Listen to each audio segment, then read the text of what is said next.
If you've spent years studying the Second World War, you already know that victory rarely came down to superior weapons alone.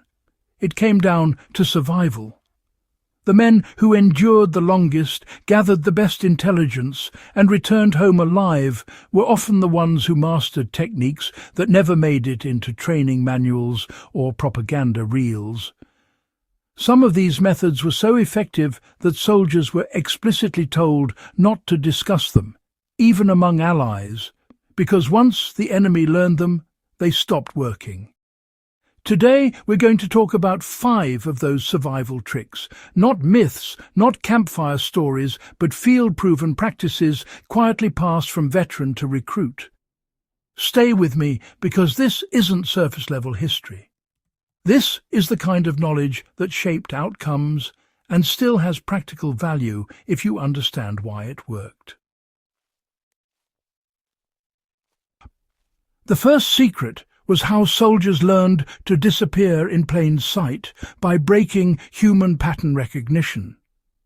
Most people think camouflage is about colour, but WWII infantry quickly learned that shape and movement matter far more. Veterans taught new men to disrupt the outline of the human body using uneven layers of fabric, torn netting and natural debris attached asymmetrically. A helmet with foliage on only one side was more effective than a perfectly balanced covering. The reason was simple. The human brain is trained to recognize symmetry and familiar silhouettes. By intentionally creating imbalance, soldiers could remain unseen at distances where normal camouflage failed. You can apply this principle today in any concealment scenario. If you're trying to stay unnoticed in a natural environment, avoid neatness.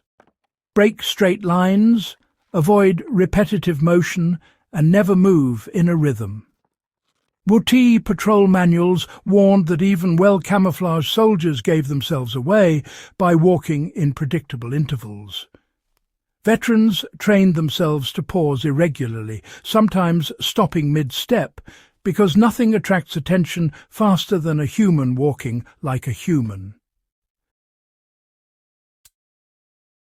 The second survival trick involved field-expedient heat management, especially in cold and wet environments.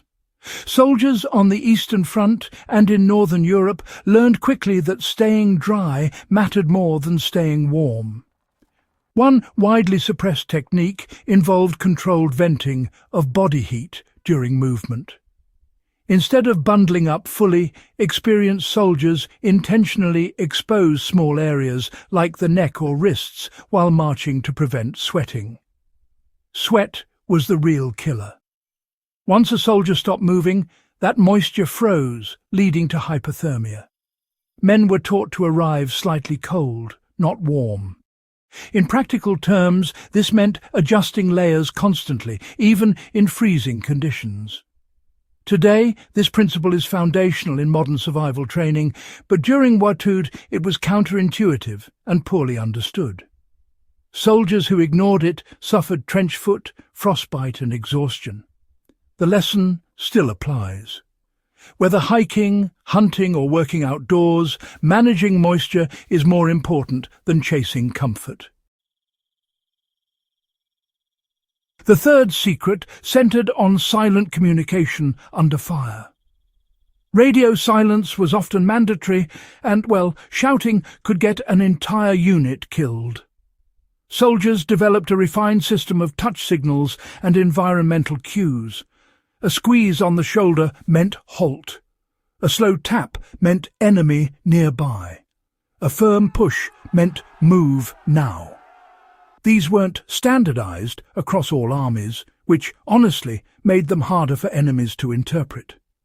Some units even used subtle manipulation of gear sounds, like intentionally scraping metal twice to signal retreat.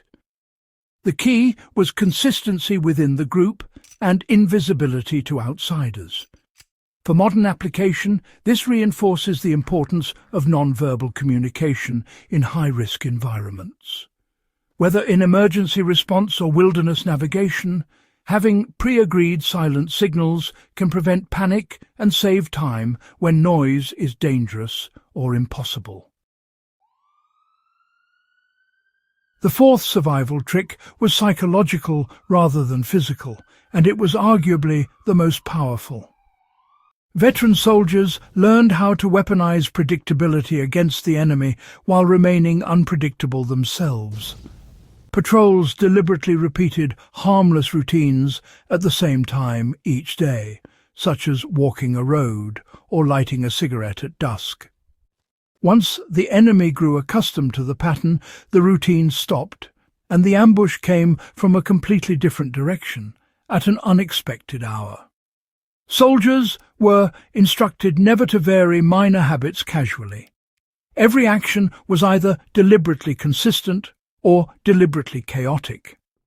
This mindset can still be applied today in security planning. Predictability invites exploitation, but controlled predictability can also be used as bait. The difference lies in intention. WWII soldiers who survived longest were those who treated daily behavior as a strategic tool rather than habit. The fifth and final survival trick involved mental compartmentalization under extreme stress.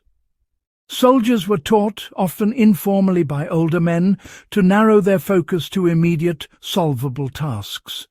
Clean your rifle. Check your boots. Count your rounds. Thinking too far ahead led to panic. Thinking too broadly led to paralysis. By focusing only on the next controllable action, soldiers conserved mental energy and remained functional under fire. This was never written down officially because it sounded too simple. Yet it kept men alive. Modern psychology now recognizes this as a core stress management technique. In any crisis, breaking the situation into immediate actions restores a sense of control. WWII soldiers didn't call it psychology, they called it staying sharp. These survival tricks were not glamorous, and they weren't heroic in the cinematic sense. They were quiet, practical, and deadly effective. They were passed down because they worked, and they were kept secret because once exposed, they lost their edge. Understanding them today doesn't just deepen our appreciation of WWII history. It reminds us that survival has always depended more on awareness, discipline, and mindset than on equipment alone. If this kind of deep, no-nonsense history is why you're here, make sure you subscribe to Iron Age Instincts, share this with fellow historians and survival enthusiasts, and keep these lessons alive. Some knowledge deserves to stay sharp, even decades later.